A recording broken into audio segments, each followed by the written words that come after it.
The iconic Fisher Body 21 was so well built that even after decades of abuse, it still stands and it's going to be made into lofts. Hastings Street now. Here's a close up. 3412 Hastings Street. I need some help. Apparently, the Castle Theater was there, and when 75 and 94 were built, of course, it was demolished. Apparently, it was the birthplace of the Nation of Islam. It used to be a vibrant neighborhood, now gone forever.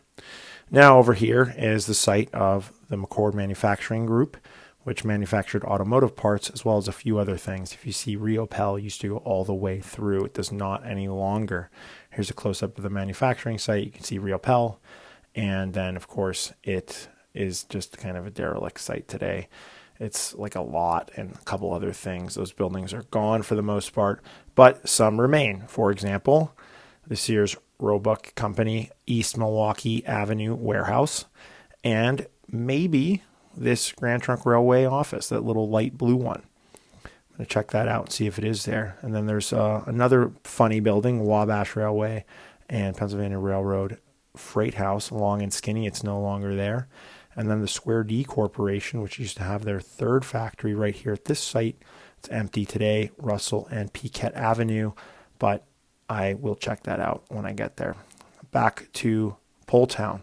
This was the site of the St. Stanislaus Roman Catholic Hall, social hall for after church activities. There it is right there on the corner, of course gone, but the church still stands, although it's fenced off. So there's the church at Du Bois and Medbury. Unfortunately, it's no longer a church today, but I wish it was. And now a quick spin around Fisher Body 21. This was filmed last year. I do have some video of it in 2022 as well, before it was beginning to be redeveloped for condos. Looks like a post-apocalyptic site. I already showed it to you on the map.